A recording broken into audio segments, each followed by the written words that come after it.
Ok, estão enxergando aí a tela? Sim.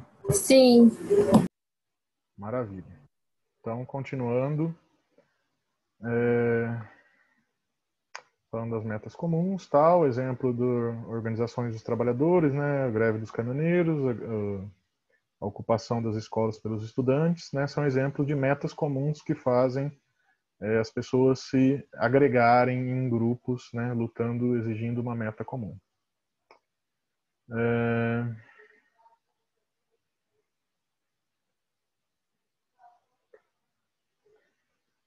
Uma organização. Então, o que define um grupo, né? Uma organização. O que define o grupo não seriam as características de seus integrantes individualmente, mas da organização.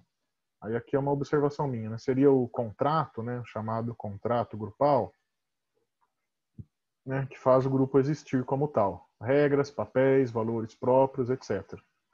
Porque se a gente for pensar aí depois o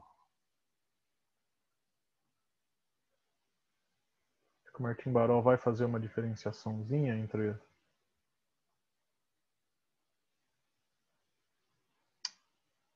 É, isso mesmo. Ele vai fazer uma diferenciação entre os primeiros, né, os primeiros três e os últimos três critérios, né, que acabam formando grupos diferentes. Então, se você pensar uma empresa, né, as pessoas da empresa não têm metas comuns, né, e ganhar dinheiro, tá? Mas ganhar dinheiro para um é receber um salário lá mínimo e para o outro é fazer a empresa lucrar, né? Então, será que é tão compartilhado assim essa meta, né? De qualquer forma, essas pessoas estão organizadas, fazem parte, né, do mesmo grupo, né? Apesar de não terem as mesmas metas, a mesma motivação, mas elas podem se perceber, né, como fazendo parte dessa empresa, ok, né? Mas enfim, aí quando a gente vai indo para os últimos, então os três primeiros critérios, né, eles são, o Martin Baró vai dizer que são critérios mais internos, né, que vêm do indivíduo para o grupo, né, do indivíduo para o grupo. Então, se perceber como parte de um grupo, ter uma motivação compatível com o grupo e ter uma meta comum com o grupo. Os últimos três critérios, que é a organização, interdependência e interação, né? Interação acho que não necessariamente. Mas a organização, a interdependência, talvez a percepção, enfim, são... A percepção não, a percepção a pessoa é um critério mais subjetivo. Mas esses dois, principalmente, a organização e a interdependência, eles são critérios que vêm do grupo para o sujeito. Então, não depende tanto do sujeito. São critérios que vêm do grupo. Então, por exemplo, a organização, o que definiria um grupo não é necessariamente se as pessoas, se os integrantes dele compartilham a mesma meta, o mesmo objetivo. O que determina um grupo, então, é que eles compartilham regras, né? Todos reconhecem as determinadas regras, determinados papéis, determinados valores próprios. Isso determinaria um grupo. Então, eu acho que isso vale muito, por exemplo, para a empresa, né? Acho que para grupos maiores, né? Então, a empresa tem regras muito bem definidas, papéis definidos. Acho que as instituições, se a gente pensa as instituições sociais, né? Tem regras, papéis, valores bem definidos também. Mas isso está presente também nos pequenos grupos, como a família. A família também tem regras definidas, né? Mais ou menos explícitas ou implícitas, papéis muito bem definidos, quem é o pai, quem é a mãe, quem é o filho, quem é o irmão, quem é a avó, etc.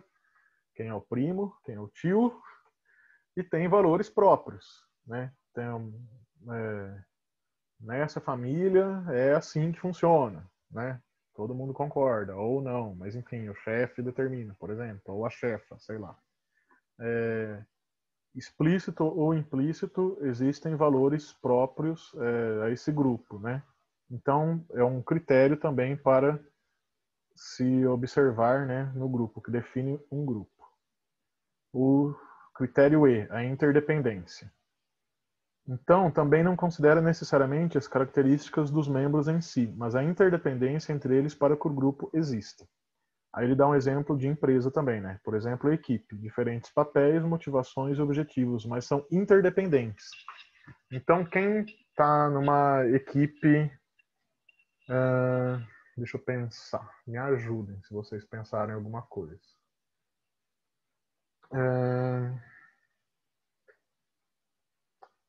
Todo mundo que trabalha aí.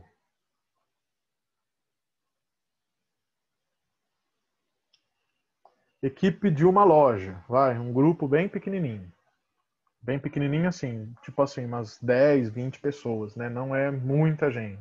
É, dependendo não é, né? Mas vamos pensar, uma loja que tenha 20 pessoas, essas 20 funcionários ou 20 pessoas que trabalham lá, e essas 20 pessoas são da equipe. E aí nessas 20 pessoas tem pessoas da limpeza, pessoas das vendas, pessoas do administrativo, pessoas do caixa, né, do financeiro, e que mais? Pessoas que tem os que vendem, mas tem também os compradores, né? Quem organiza o que vai comprar, o estoque, né? O estoque já é uma outra função, enfim. São várias funções, vários papéis, diferentes motivações, diferentes objetivos, mas todos dependem de todos para fazer a loja ir para frente, né? Lucrar, né? E isso, né? Os patrões, né? Os líderes vão explorar bastante essa questão, né? Do critério da percepção de grupo, né?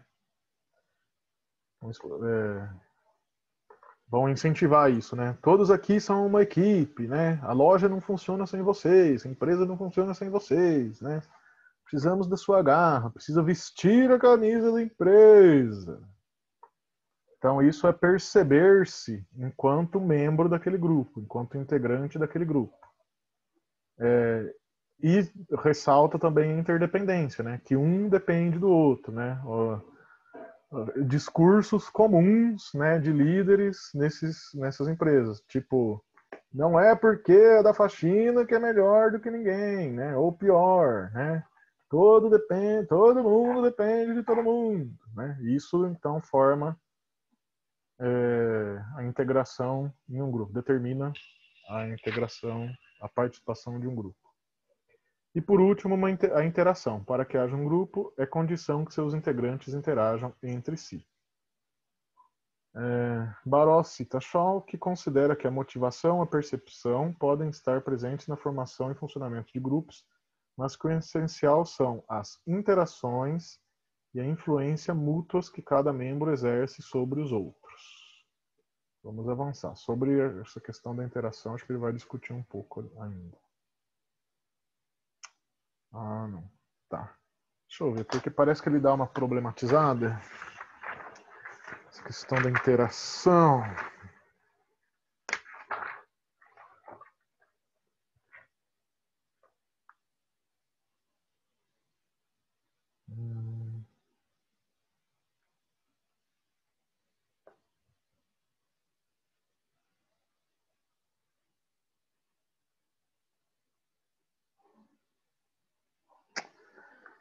Ele vai dizer que a interação é uma forma de interdependência, né?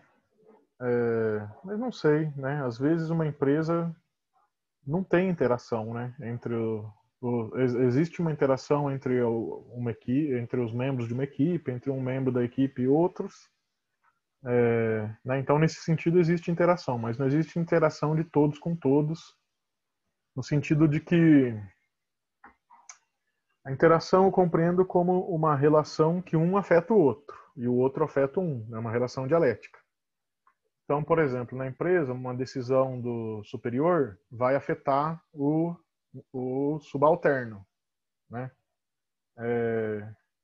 Mais o que o subalterno decidir, né, não necessariamente vai determinar o comportamento lá do superior, né? Então, ok, acho que pode ter interação, mas uma via única, né? Não necessariamente a interação é uma via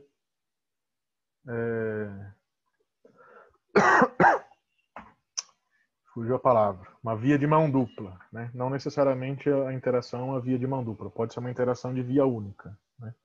De cima para baixo, por exemplo.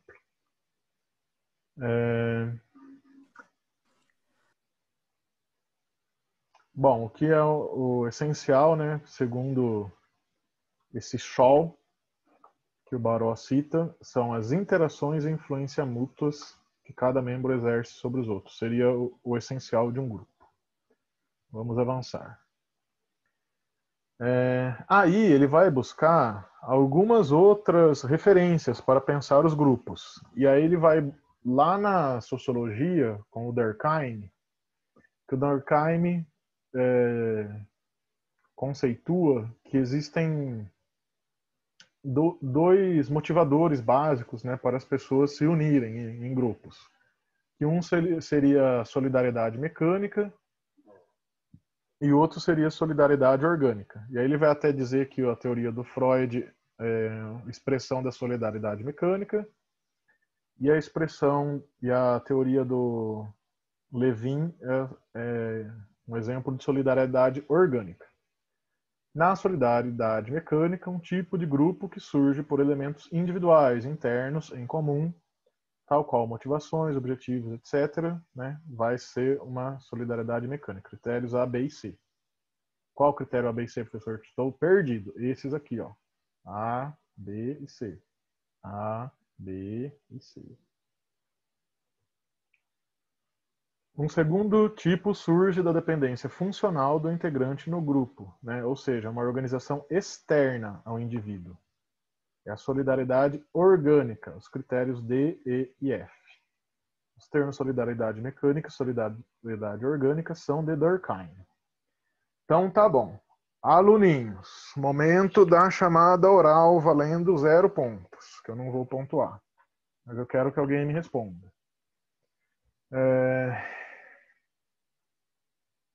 Se for cair na prova uma pergunta, por exemplo, né? O que diferencia, né? Diga com suas palavras, diferença fundamental da solidariedade mecânica para a orgânica.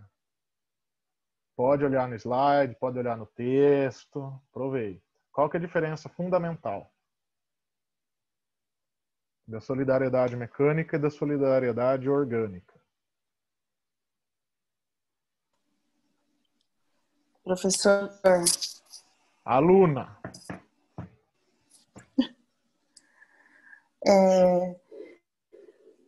eu até fiquei um pouco de dúvida nessa questão da solidariedade, orgânica, né?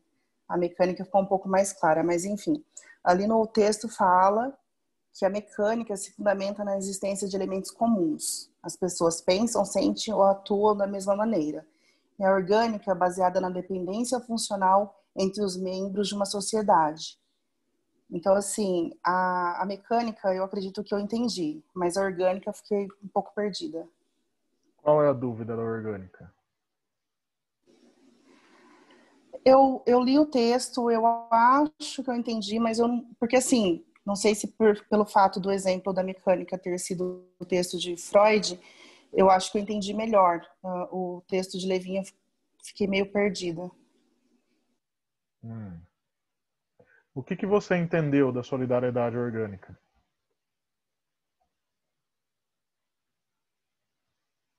A diferença entre as duas.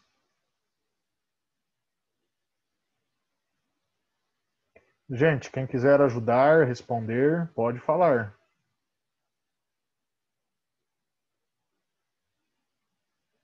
Afinal, teoricamente, somos um grupo aqui de quase 40 pessoas, né? Pelo que eu estou assim, assimilando, é a questão da motivação ser interna ou externa. Fale mais Na, sobre motiva isso. na mecânica, né? As motivações dos objetivos eles são internos, que é dos critérios A, B e C.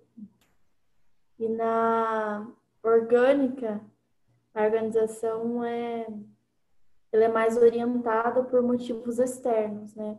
O indivíduo que entra naqueles critérios lá que é D e E. Cite exemplos de grupos determinados. Claro que pode ser pelo mesmo grupo, pode ter elemento dos dois, etc. Mas só para dar um exemplo, né, um grupo que esteja mais presente características de solidariedade mecânica, e um outro grupo que esteja mais presente características da solidariedade orgânica. Na solidariedade. Ou como você muito bem definiu, grupos que se formam por motivações internas dos seus membros, né, motivações comuns dos membros que o formam, que é a solidariedade mecânica, ou grupos que se formam por questões externas, por exemplo, leis, regras, organizações já pré-existentes que você ocupa um papel, uma função no grupo. Sim. Isso não depende da sua, não depende de você compartilhar nada com outro grupo, né? Compartilhar nada não, compartilha, ok. Compartilha regras, reconhece os papéis, né? Mas a motivação é muito mais externa, vamos dizer assim, né? Isso é a solidariedade orgânica. Então, você poderia me dizer um exemplo de cada? Eu vou tentar. Pode tentar. Nas organizações, né, mecânicas, que são as motivações internas, tem como exemplo a organização das famílias, dos estudantes, né? Nem você citou, né, os movimentos que teve tanto dos caminhoneiros, estudantes. Isso já são motivações internas, né? Que os objetivos são comuns. Já na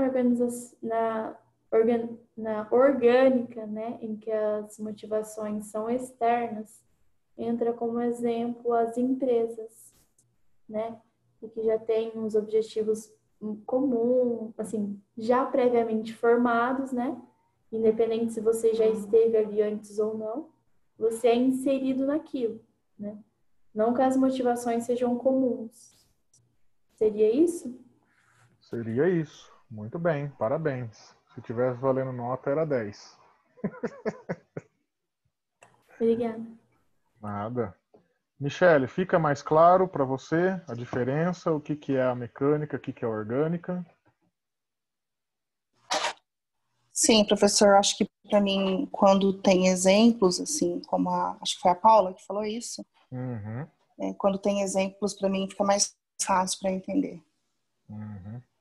Agradeço a senhorita Paula, então.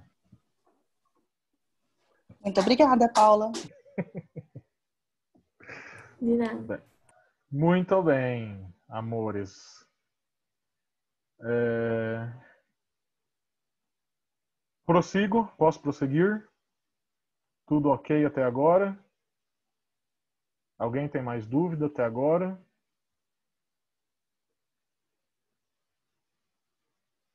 Jefferson, Oi. a leitura que o Baró faz em questão de família é, vamos dizer assim, da nossa estrutura cultural, né? Nossa estrutura latino-cultural, em questão de se viver dentro da casa, os pais e seus filhos, ali até uma certa idade.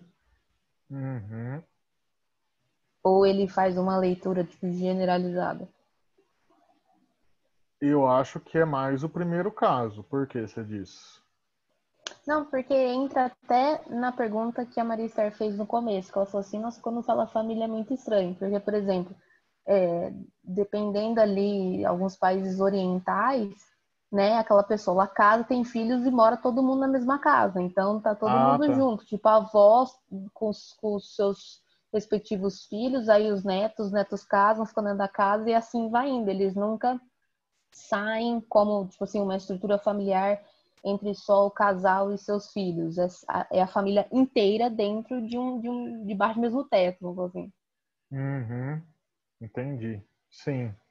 Acho que ele está dizendo mais, me parece, né, pelos exemplos que ele dá, que ele está dizendo mais no modelo ocidental, né? Ele dá esse exemplo, eu acho, de tipo assim, uma hora a pessoa cresce e vai formar outra família, né? Não tem algum momento que ele fala isso? Se eu não me engano, ele fala isso. No comecinho. Você lembra, Ariadne? Ou não? No comecinho?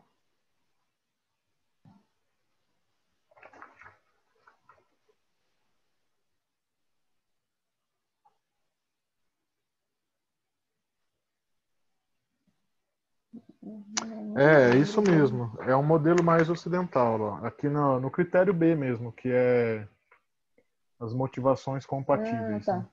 Sim. Lá na Agora página 3, no finalzinho. Uhum. Daí aquele conjunto de indivíduos cuja existência como conjunto é gratuita. Daí que o grupo familiar tende a desintegrar-se imediatamente após seus membros perceberem que já não responde às suas necessidades. Os pais se divorciam, os filhos seguirão seus próprios caminhos. Então acho que ele está dizendo desse modelo mais ocidental. Sim. É isso? Sim. Tá bom. Obrigada. Nada. Eu que agradeço. Mais alguém? Alguma dúvida?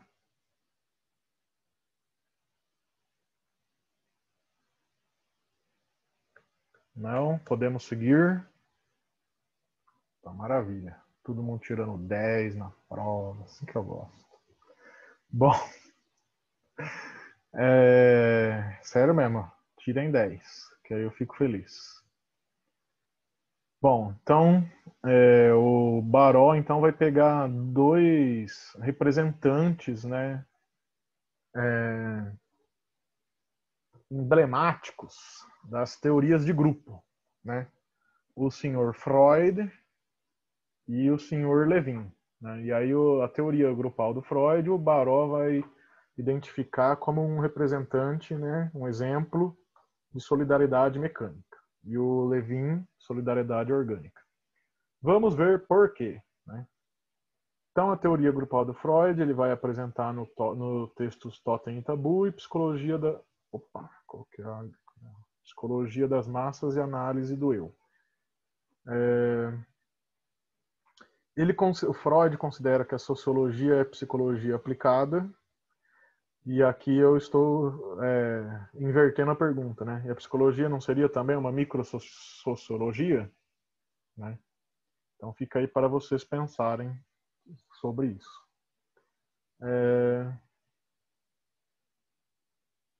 Bom, é que aqui eu não acho que eu não explanei muito a teoria do Freud, porque ele vai dizer, né, que o que vai determinar a formação de um grupo e tal seria a identificação, né, dos grupos, aliás, a identificação dos membros desse grupo com um chefe, né, um pai primordial, que os irmãos, né, teriam matado porque esse pai era o único. Isso, gente, é uma mitologia que o Freud inventou. Assim, não sei se ele existe alguma tribo, alguma coisa que corresponda a isso. Mas tanto que os psicanalistas de hoje em dia chamam principalmente o Totem e Tabu de mitologia psicanalítica. Mas ok, né? Vamos lá, né? Entender a ideia do homem, né? Existiria uma horda primeva, né, nos ancestrais, essa horda primeva, o pai, existia lá um pai super controlador e punitivo, e ele era o único que tinha acesso às mulheres da tribo e tal. E aí então os outros membros da tribo, né, se identificam com esse pai super poderoso, mas chega num determinado momento que eles matam esse pai. E aí, para poder ter acesso às outras mulheres. E aí isso gera uma culpa imensa, acabam atribuindo todas as desgraças da tribo pelo assassinato que eles impetraram aí contra o líder supremo. E aí, então, a partir disso surge, né, segundo Freud, as primeiras regras de organização social. Então, teria comportamentos que seriam proibidos, alimentos que seriam proibidos, animais, né, que não poderia matar. Aí isso até tem uma correspondência, né? Tem tribos que funcionam assim, né? Tipo assim, que é a ideia do totem, né? Por isso totem e tabu, né? Então, o totem da minha tribo é a águia, ou da minha tribo é o urso. Então, na tribo do urso, ninguém come nem caça urso. Mas tem um dia do ano que pode caçar. Na tribo da águia, ninguém come nem caça águia. Mas tem um dia do ano que pode caçar e matar a águia, né? Que seria reviver, né, simbolicamente, esse assassinato do pai Primevo, né? Ok, então, né, e tudo isso tem relação com o complexo de Édipo, né? Quem estudou psicanálise, espero eu que lembre, né, da ideia do complexo de Édipo, que a criança se identifica, né, vamos pensar, um menino, né, se identifica com o pai, e quer acessar a mãe, aí o pai interdita, que é a castração, mas ao mesmo tempo essa criança ama e se identifica com o pai, né, quer ser igual ao pai quando crescer. E isso, então, é o que determinaria a construção, né, do grupo e da sociedade. Então, é daí que viriam as regras, e como todos os homens, né, que não são o pai Primevo, são como se fossem irmãos, então eles deveriam respeitar leis de igualdade, né, uma lei que valeria para todos, né. Então, mais ou menos isso que é a ideia do Freud, lá do Totem Tabu, sobre a formação aí dos grupos, né, dos grupos sociais. E aí o Baró coloca, né, deve-se questionar, levando o Édipo em consideração. O que é que vincula os diversos membros com o chefe ou cabeça do grupo? E B, o que é que vincula os membros de um grupo entre si? Bom, aí o Freud também vai dar exemplo disso, né, que nas sociedades de hoje, aí já não é mais as sociedades primitivas, né, as sociedades de hoje, esse funcionamento continua valendo. Então, tem certos grupos que acabam se identificando com o chefe ou cabeça do grupo, né? Vão querer imitar ele, né, para ser igual a ele, né, para ser tão poderoso que nem ele, por exemplo, né, tão engraçado, tão carismático, que nem aquele chefe maravilhoso. E aí eles vão assumir para si, né, características daquele chefe, né, uma identificação inicialmente projetiva e depois introjetiva. E aí isso poderia estar presente, né, em grupos que ele dá exemplo, como o exército e a igreja. Nossa, já vai acabar? Achei que ia até 9h30. Já está aparecendo um negócio que vai acabar em 10 minutos. Ok, daqui 5 minutos eu termino. Terminar esse slide e aí eu termino a reunião e começo outra.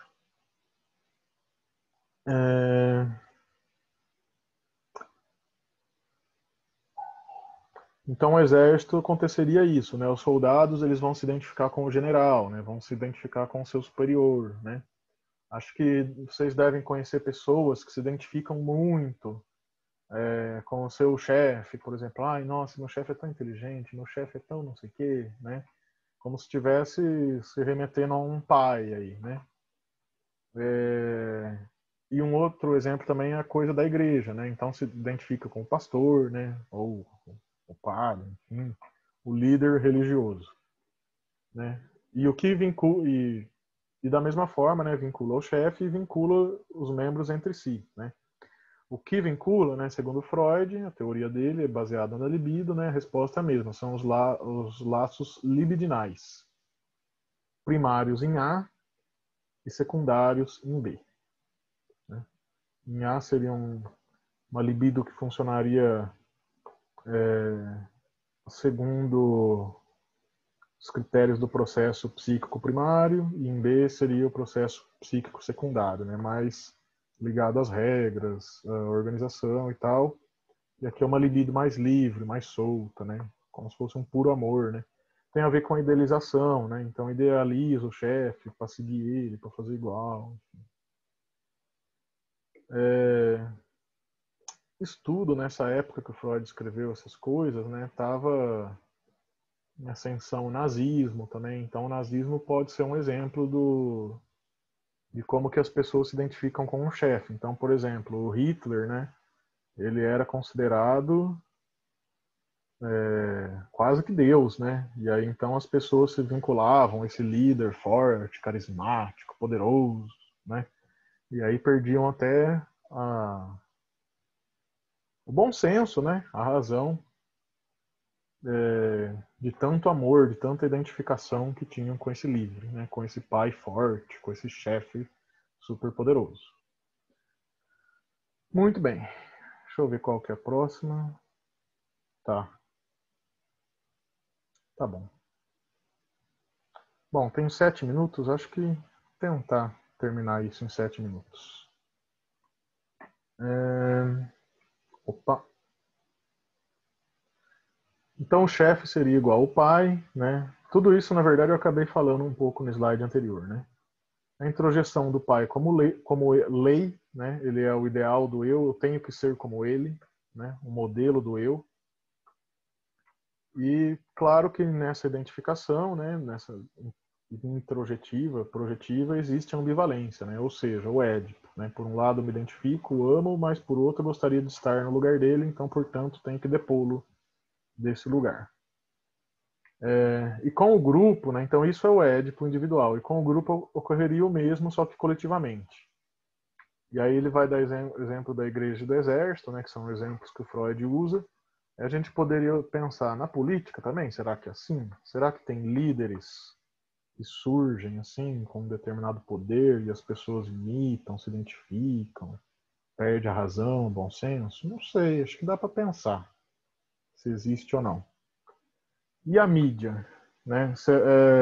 A mesma coisa a mídia, então ídolos, cantores, atores, artistas, né? De modo geral, né? Tem todo aquele frenesi,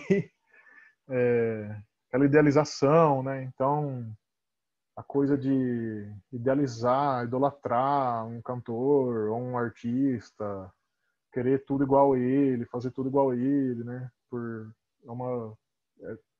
É o mesmo processo, né?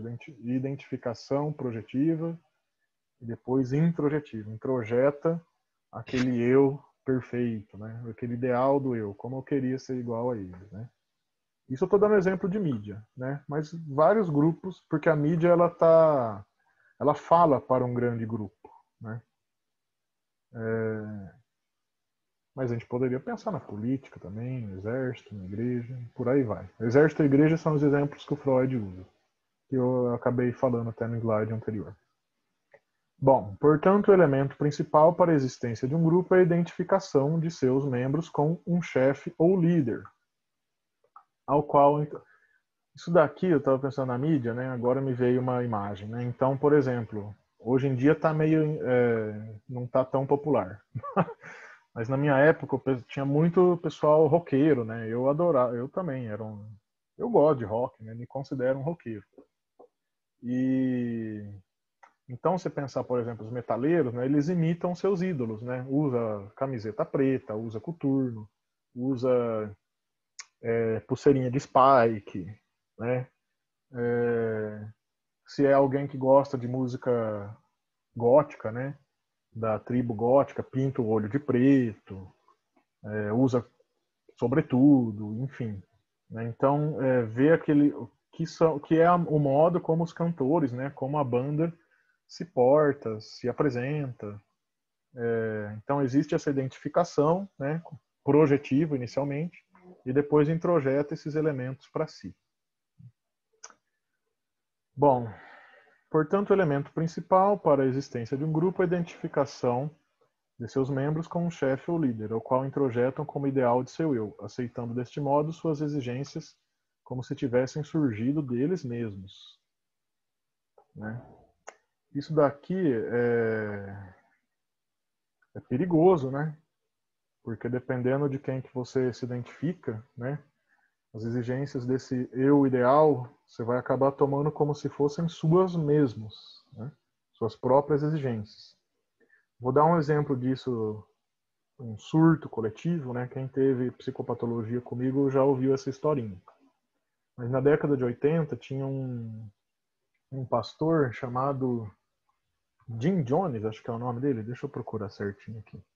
Se eu não me engano, é Jim Jones. E Dependendo da história que você vai contar, é o Jim Jones mesmo. Que ele fez a galera toda. o que Não sei nem aconteceu? explicar. Tem 2 minutos, ô Viviane. O Jim Jones, ele era um pastor, enfim, que tinha umas ideias aí não muito convencionais, mas que acabou criando uma seita, um culto, que atraiu muitas pessoas. Aí chegou um momento que o frenesi, a loucura coletiva foi tão grande que eles vieram para algum lugar da América do Sul, que eu não vou lembrar exatamente onde, uma chácara, um sítio assim. Quase 1.000 pessoas, eu lembro que é mais de 900 pessoas, e essas 900 pessoas, elas se suicidaram, junto com o pastor. Então, assim, todas tomaram um veneno lá, se mataram no mesmo dia, na mesma hora. Quase 1.000 pessoas. Por quê? De tão forte que era essa identificação com o líder. Né? Então, isso não é só a viagem do Freud, né? Se a gente for pensar. Isso tem correlatos na realidade. Bom, com essa história trágica, eu vou encerrar então essa